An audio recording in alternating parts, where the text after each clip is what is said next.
Hey everybody, it's Sherry, and I'm going to show you the products that we're going to use to make for the card today. And the first one is this Doodlebug Designs paper pad called Hello Sunshine. This is the cutest paper pad. I got mine at Hobby Lobby, but I believe that Jamie has it in her store because I know not everyone has access to a Hobby Lobby. So I will put a link in the description box below. If she has it, I will definitely link it up. Now I also got this from the Not Too Shabby shop, and it's a Gerda Steiner stamp set called Llama Tell You. And there's the llama that I used. He's the reason I bought the entire stamp set. And the sentiment says, huh? And I just love it. And here's Jane's Doodles, and this is Boris the bunny. And originally I had planned on using Boris and the bird, but I didn't like the way the bird looked sitting on the bunny's head. The legs and the ears just were too many lines. So I got rid of the bunny and just used the got rid of the bird, used the bunny and the grass, and the llama. Brought in the llama. Llama tell ya, I love that stamp set. And here's the card that we make. And what I did was cut a A2 size card base, which when folded is 4 1/4 by 5 1/2. Then I used the Recollections 110-pound cardstock for the card base and for the blue around the image. Then for my designer paper, I cut it down 1/4 inch, which is, oh, here's the pages, guys. Look at these. You will love them. Every one is better than the next. If you don't like that page, flip it over. It's going to be awesome. I can honestly say that this is a pack of paper that I see me using the entire pad. It's just awesome. I love it. And again, it's called Hello Sunshine. Now, what I did for my card was I cut my designer paper 1/4 inch shorter than my card base. Well, I always measure. I measure everything.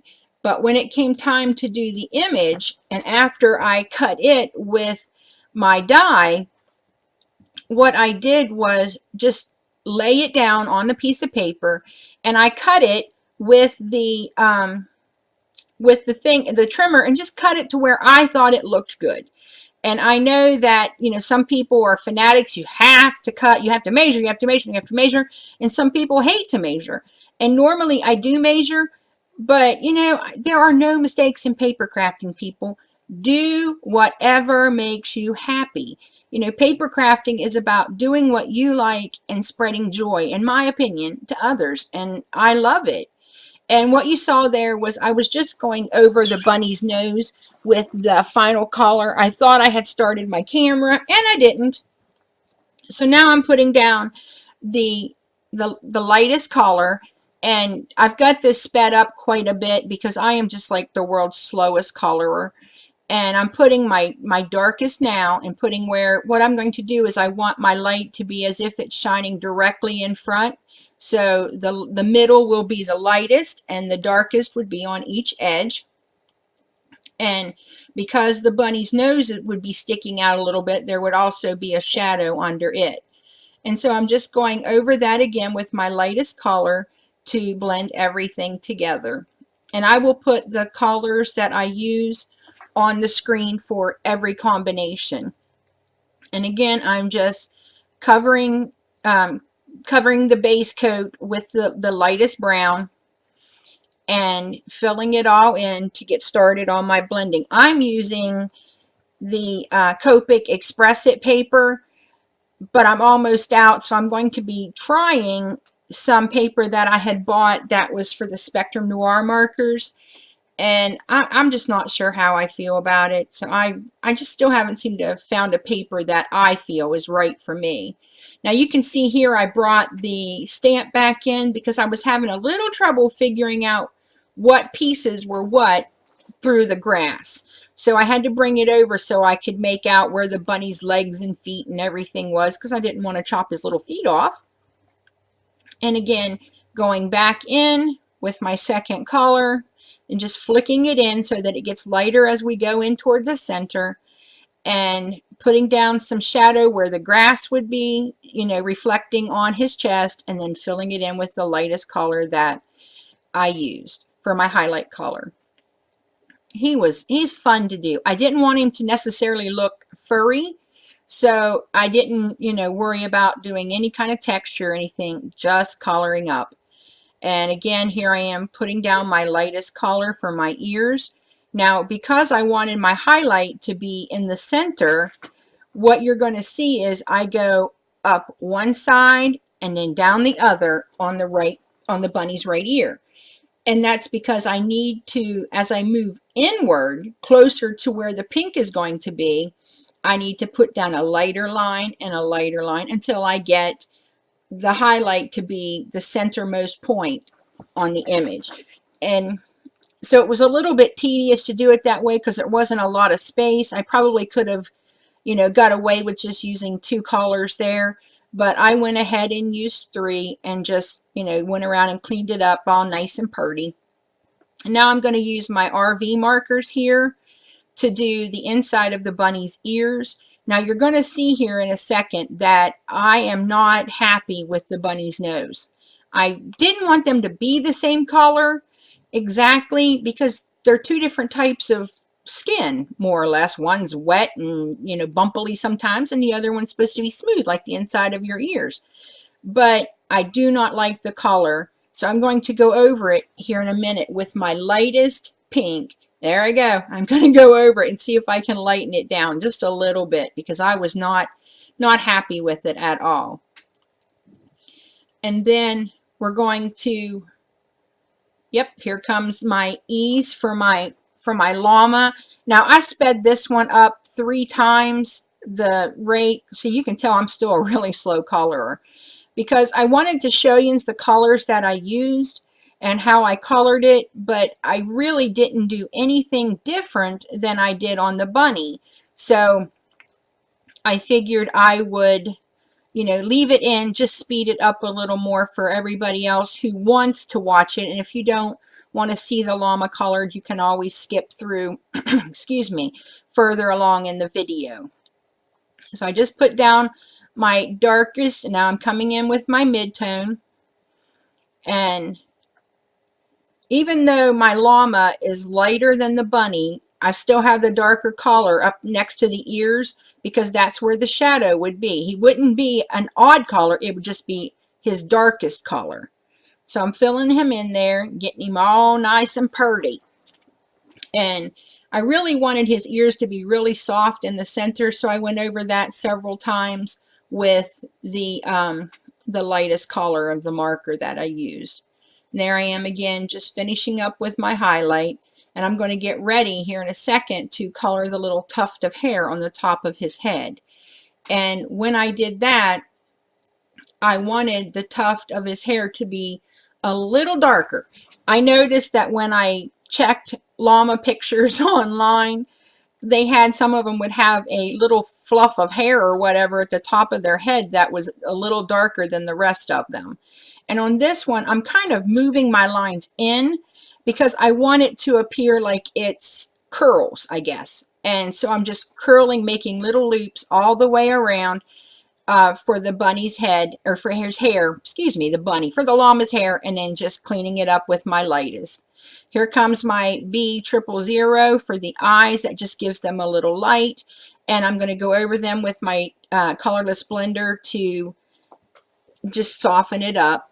I'm going in here again with my pinks, my RVs, to do the llama's tongue. And again, I believe I go over the bunny's nose. Yep, I knew I did because I don't like it. And it gets lighter, and as it gets lighter and it dries, I do like it better.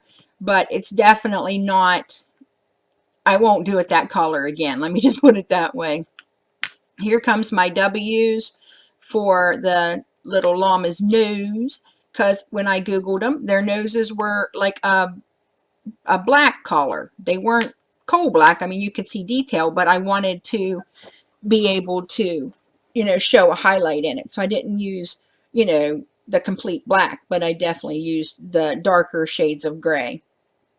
Here I am again doing my grass, and I'm just laying down my base color. and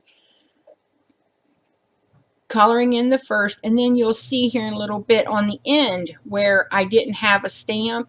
I decided that I needed a little bit of grass over there. Here I go. So I'm going to fill it in with my marker where I want the grass to be, and then I will use my Memento marker to, you know, put a darker line around it just like the rest of the image is stamped in. So I'm going in here with my darkest from the bottom up to the top. I get the top will be the lightest because that's where the majority of the sun would be. So there I went over the edge on that one part, and you'll see, like I said, see, there I go. And I want it to look like a piece of the grass. I guess it would be easier to see if I had put the black line on it first, but that's what I end up doing so that it still fits in and meshes with the rest of the stamp set.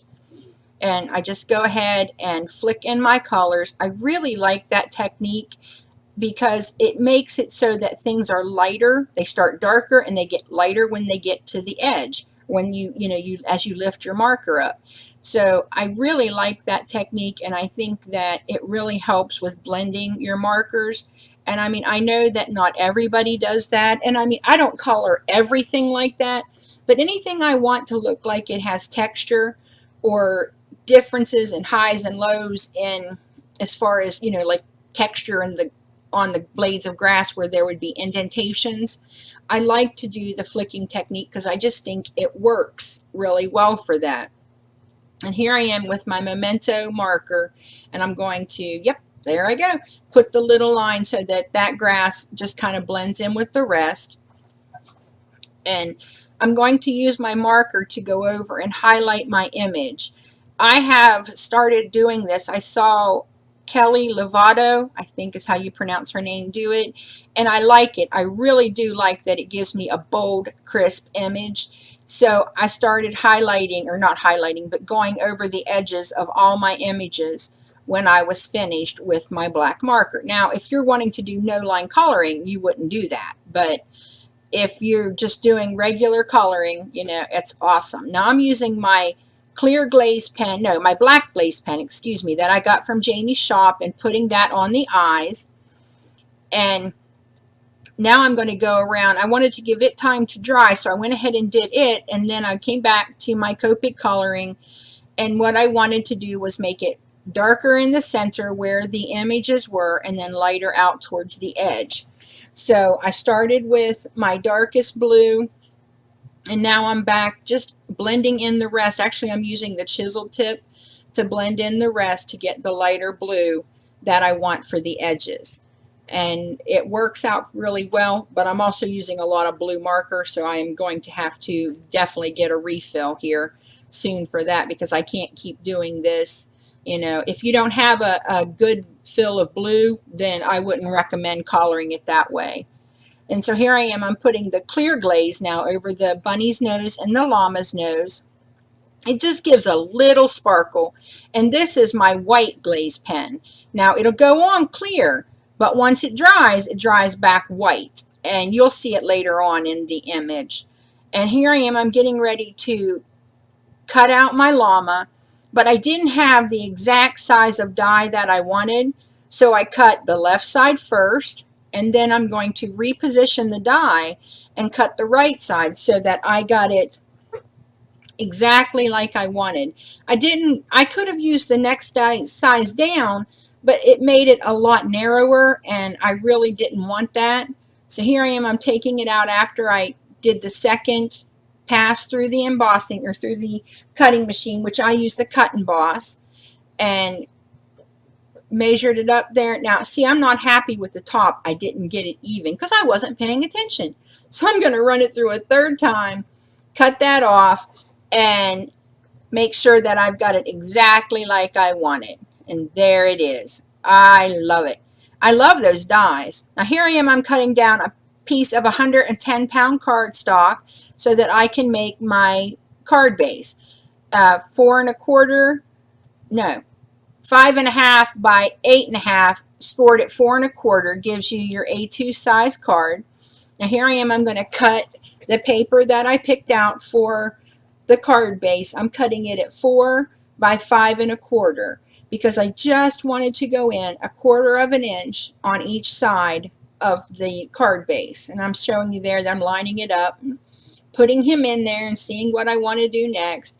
And I decided that I wasn't going to measure this one, that what I'm going to do was put him on there and just put him the way I thought I wanted him and get the border I thought I wanted, and then cut him out from there. I know that some people are fanatics about measuring, and normally I am, but I decided that that day I was just going to wing it.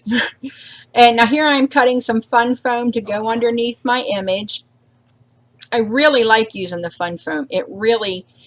You don't have to worry about anything getting squished when you're going in the mail. And there was the other side of the stamp, was where I tried the bird and I didn't like the way it looked. And so I just flipped it over. 2 sides of paper, folks, 2 sides to the paper. That's always helpful when you make mistakes like I do. And here I am getting it centered inside the paper so that I've got a border on all 4 sides that is equal. And again, I'm getting ready to put now my designer paper down. I usually put it on all 4 sides and then a piece down the center. And I struggled with this, so you can tell I've cut some of it out. It took me forever. I was ready to scream by the time I got it centered right. I'm horrible at that. So now I've got that on, and then I'm going to center my Boris and my llama in the middle of the card base.